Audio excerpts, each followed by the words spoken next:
পরের চাইতে সেই বনে যদি আগুন লাগে তাহলে আর কি করবা? এখানে আমরা আমরা আমাদের ওই যে বলছিল, হাসান মাহমুদ বলছিল যে চায়নার কথা শুনবেন নাকি ইন্ডিয়ার কথা শুনবেন। তো বলছিল যে চায়না অনেক দূরে, তার মানে উনি ইন্ডিয়ার কথা শুনতে চান। এটা তো পরিষ্কার। এত বেশি ত্যাগ স্বাধীনতার পরে, এত ত্যাগ, এত কষ্ট, এত জুলুম, এত নির্যাতন, এত জেল, এটা স্বাধীনার আগে বিদেশিরা হয়তো করতো, সেটা মানা যেত। মানে রোড অ্যাক্সিডেন্টে 600 জন লোক মানুষ মারা গেছে, উনি এগুলোর দিকে মনোযোগ ওনার নাই। উনি কোথায় বিএনপি কি করছে, কি করবে, কোথায় যাইবে, কাকে কোন প্রোগ্রাম করবে, সারাদিন বিএনপি জপতে জপতে জপতে জপতে। আরে এত যদি আল্লাহ আল্লাহ করতেন তো না আল্লাহর ওলি হয়ে যেত উনি। তো এখন লু সাহেব সেইভাবে দেখা করে গেছেন। তো আমার বক্তব্য হচ্ছে বাংলাদেশে যদি ওনারা আমেরিকানরা গণতন্ত্র, বাক স্বাধীনতা এবং নির্বাচনকে ভালোবাসেন, বাংলাদেশকে ভালোবাসেন, তাহলে এখানের মেইন স্টেক হোল্ডার যারা মেইন স্টেক হোল্ডার, সেই জনগণের প্রতিনিধির সাথে তাদের মত বিনিময় করা উচিত ছিল। তাহলে আমরা বুঝতাম যে না, তাদের মনোবাঞ্ছা, তাদের উদ্দেশ্য তারা। এখন আমরা যেটা ভাবি সেটা হচ্ছে তারা একটা শুভঙ্করের ফাঁকি দিছে এবং এটা এক ধরনের তাদের উদ্দেশ্য হাসিলের জন্য। তাদের উদ্দেশ্য কি? তাদের উদ্দেশ্য হচ্ছে ইন্দো প্যাসিফিক, তাদের উদ্দেশ্য চায়না। তারা চায়নাকে ঠেকাবে, চায়নাকে ঠেকানোর জন্য বাংলাদেশকে ঠেকাই দিছে। তারা ইন্ডিয়ার বাহিরে এখনো যাওয়ার কোনো সুযোগ নাই। ভারতবর্ষের বাহিরে যাওয়ার সুযোগ এখনো নাই। এখনো আমি বলি যে ভারতবর্ষের চশমা চোখে দিয়ে তারা বাংলাদেশকে এখনো দেখে। আজকেও তারা বলে গেছে যে না, আমরা আমাদের চোখ দিয়ে দেখি। এগুলো ছেলে ভুলানো কথা, এগুলো মিথ্যা কথা। ডিপ্লোম্যাটিক আমি বলি এটা বিএনপির জন্য হয়েছে ডিপ্লোম্যাটিক ডুম, আর তাদের জন্য বাংলাদেশ, আমাদের জন্য এটা একটা টোটাল ডিপ্লোম্যাটিক ডিস্ট্রাকশন এবং বিপর্যয়। এটা ক্যাটাস্ট্রফি। এরকম ডিপ্লোমেসি পৃথিবীতে আমার অন্তত নজরে পড়ে নাই। যে ডিপ্লোমেসিতে অনেক কিছু গোপন থাকে সেটা ঠিক, কিন্তু আপনি এরকম খোলা করে দিলেন, মনে হচ্ছে জন্য আপনার আকাশের চাঁদ আমাকে আনি দিবেন। ডিপ্লোমেসিতে এটা হয় না। কিন্তু তারপরও আমরা মনে করছি যে না, সে ঠিক আছে। তারা আমাদের বন্ধু রাষ্ট্র, তাদের সাথে আমাদের ব্যবসা বাণিজ্য আছে, ঐতিহাসিকভাবে তাদের সাথে সম্পর্ক আছে। আমরা বাঙালিরা কি মনে করি দেখেন, আমরা অনেক সময় আমাদের দেশে একটা প্রবাদ আছে যে ইয়ার চাইতে আপনার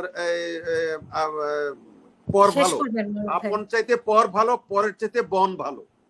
দেখেন, আমরা পরের চাইতে সেই বনে যদি আগুন লাগে তাহলে আর কি করবা? এখানে আমরা আমাদের ওই যে বলছিল, হাসান মাহমুদ বলছিল যে চায়নার কথা শুনবেন নাকি ইন্ডিয়ার কথা শুনবেন। তো বলছিল যে চায়না অনেক দূরে, তার মানে উনি ইন্ডিয়ার কথা শুনতে চান। এটা তো পরিষ্কার। এখন প্রতিবেশীর কথা আমাদের শুনতে হবে, মানতে হবে, তারাও আমাদের কথা শুনতে হবে, মানতে হবে। কিন্তু ডিপ্লোমেসিতে মেন জিনিস হচ্ছে যার দ্বারা আমার উপকার পাবো, যার দ্বারা আমার দেশের স্বার্থ রক্ষা হবে, আমার মান মর্যাদা বাড়বে, দেশের উন্নতি হবে, মানুষের উন্নতি হবে, আমি তার কথাই শুনবো। সেটা আমরা করতে পারি নাই। আমরা নানা কারণে। মাহমুদ ভাই প্লিজ। আমি শেষ করছি। সুতরাং আমার শেষ বক্তব্য হচ্ছে যে আমরা আপনার ডোনাল্ড লু বলেন, ইন্ডিয়া আপনার স্টেট ডিপার্টমেন্টের যারা উচ্চপদস্থ কর্মকর্তারা আমাদের দেশে আসে, আমাদেরকে সবক দেয়, নসিহত করে, যাই করেন করুক, ওনারা ওনাদের কাজ করুক। কিন্তু আমাদেরকেই করতে হবে। আমাদের গণতন্ত্র আমরা হারাইছি। এই গণতন্ত্র নির্বাসিত হয়ে গেছে গা। বাংলাদেশের নির্বাচন নাম এই জিনিসটা মানুষ ভুলে গেছে। এটা আমাদেরকে ফিরে আনতে হবে এবং এটার মেইন দায়িত্ব হচ্ছে বিএনপির, প্রধানত বিএনপির। দ্বিতীয় কথা, আমি সর্বশেষ একটা কথা না বললেই নয়, সেটা হচ্ছে আমি মনে করি ব্যক্তিগতভাবে, আমি এটা আমার দলের প্রতিনিধিত্ব করি, আমি আমার দলের জাতীয় পার্টির, যদিও আমি একজন ক্ষুদ্র কর্মী, কিন্তু এটা আমার একান্ত নিজস্ব মত, এটা অন্য কারোর মত নয়। এটা আমার দলের মতামত, সেখানে হবে, এটা আমার নিজস্ব। সেটা হচ্ছে যে আমি এই মুহূর্তে মনে করি বিএনপির অনেক ত্যাগ হয়েছে, বিএনপি অনেক ত্যাগ স্বীকার করেছে, অনেক জেল জুলুম শিকার হয়েছে, তাদের লক্ষ লক্ষ মামলা তাদের ঘাড়ে।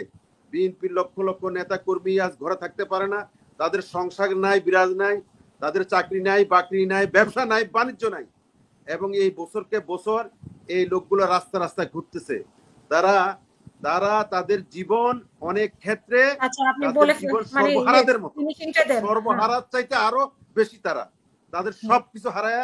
আমি মনে করি বিএনপি এখন উচিত, এটা আমার ব্যক্তিগত মত, মনিরুজ্জামান ভাই আপনি অন্যভাবে নিয়ে না, আমার ব্যক্তিগত মত, আপনারা এখন একদম স্ট্রেট গো আন্ডারগ্রাউন্ড এবং জাতিকে দেখাই দেন যে সরি, এই জাতি উদ্ধার করার দায়িত্ব শুধু আমাদের না, এই জাতি উদ্ধার করার দায়িত্ব এদেশের প্রত্যেকটা মানুষের, সুশীল সমাজের, এই যে যারা দেখা করে ইয়ের সাথে, লুর সাথে, এদের দায়িত্ব, শিক্ষকদের দায়িত্ব, এবং যারা কানাডাতে, যারা মালয়েশিয়াতে, জাতীয় পার্টির দায়িত্ব না, জাতীয় পার্টি ছাড়া আমি ইনক্লুডিং জাতীয় পার্টি এরা সবার দায়িত্ব। আমরা আর জেল জুলুম আর করতে পারবো না, আর সুযোগ আমরা করতে পারবো না। আমরা এখন অপশন নিব, আমরা বউ বাচ্চা নিয়ে এখন থাকবো। আমরা কি আপনারা বউ বাচ্চাদেরকে একটু সময় দেন। এমন দিন আসবে না, এমন দিন আসবে যে মানুষ অতিষ্ঠ হয়ে, বিতৃষ্ণা হয়ে, এই সরকারের উপর বীতশ্রদ্ধ হয়ে আপনাদেরকে খুঁজে খুঁজে বের করে আনি, বলবেন যে আপনারা এখন আসেন। তখন আপনারা আসেন, আপনারা এখন একটু রেস্ট করেন। এটা আমার ব্যক্তিগত অনেক হয়েছে। এত বেশি ত্যাগ স্বাধীনতার পরে, এত ত্যাগ, এত কষ্ট, এত জুলুম, এত নির্যাতন, এত জেল, এটা স্বাধীনার আগে বিদেশিরা হয়তো করতো, সেটা মানা যেত। মনিরুজ্জামান ভাই, আমি কিন্তু জিনিসটা হালকাভাবে বলি নাই। এটা আপনার, আমি কেন বললাম কথাটা, সেটা হচ্ছে যে আপনাকে সেটা বলে ফেলেছেন, এখন শেষ করবেন না, আমার দেশের সুশীল সমাজকে তাদের রিয়ালাইজেশনের জন্য এটা প্রয়োজন আছে, এই অর্থে আমি বলছি আর কি। আর আরেকটা কথা যেটা আপা যেটা বলছিলেন যে আমাদের ওবায়দুল আমাদের যে মন্ত্রী, সড়ক এবং সেতু মন্ত্রী, উনি কিন্তু যোগাযোগ মন্ত্রী না, সড়ক এবং সেতু মন্ত্রী কয়দিন পর পরে আলোচনা করে। ওনাকে তো এভাবে বলা আমাদের ঠিক হবে না, আমাদের অঞ্চলের মানুষ উনি, তো আমরা মাঝে মাঝে খুব কষ্ট পাই। তো উনি কি বললেন এখন, যে ডোনাল্ড লু আসার পরে বিএনপি আপনার চুপসাই গেছে, মানে ব্যাপারটা এরকম যে কিছু তো দিল না, মনে হচ্ছে যেন ডোনাল্ড লু কিছু দেওয়ার জন্য আসছে, মানে এরকম, মানে বিএনপি কিছু পাইলো না। এরকম ব্যঙ্গ, এরকম সস্তা ব্যঙ্গ করার ওনার অভ্যাস। আমি আপনার এই অনুষ্ঠানের মাধ্যমে একটা, এর আগেও বলছি, আজকেও বলতে চাই, উনি সড়ক মন্ত্রী, উনি হচ্ছে যোগাযোগ আপনার সেতু মন্ত্রী। গত মাসে 600 মানে রোড অ্যাক্সিডেন্টে 600 জন মানুষ মারা গেছে। উনি এগুলোর দিকে মনোযোগ ওনার নাই। উনি কোথায় বিএনপি কি করছে, কি করবে, কোথায় যাইবে, কাকে কোন প্রোগ্রাম করবে, সারাদিন বিএনপি জপতে আরে এত যদি আল্লাহ আল্লাহ করতেন তো আল্লাহর ওলি হয়ে যেত উনি। সেটা না করে খালি বিএনপি জপে। উনি যে সড়ক মন্ত্রী, ওনার সেদিকে কোনো মনোযোগ নেই। আমি জানি না মন্ত্রীরা কিভাবে, ওনার মতো লোক, যে সে এরকম বাংলাদেশে এরকম অনেক সেতু আছে, যে সেতু রাস্তার দুই দিকে মাঠ, মাঝখানে একটা সেতু, আমরা পত্রিকায় দেখি। এগুলো কেন বানায়? এগুলো দলীয় লোকদেরকে প্রোভাইড করার জন্য, দলীয় লোককে কাজ দেওয়ার জন্য রাস্তা বানায়। এরকম রাস্তা অনেক জায়গাতে দেখছি, রাস্তার সরে উঠে যেতেছে, এবং ছেলেরা ওগুলোকে উঠেয়া ওই যে আমাদের সে কটকটি খাওয়ার মতো অবস্থা, এরকম। ওনার এদিকে নজর নাই, কিন্তু রাস্তাঘাটের অবস্থা খুবই খারাপ, মহাসড়কের অবস্থা খুবই খারাপ, সেই দিকে ওনার কোন নজর, উনার নজর শুধু বিএনপি দিকে। আমি জানি না, ওনাদের রাজনীতিটা হচ্ছে এরকম যে এগুলো করে করে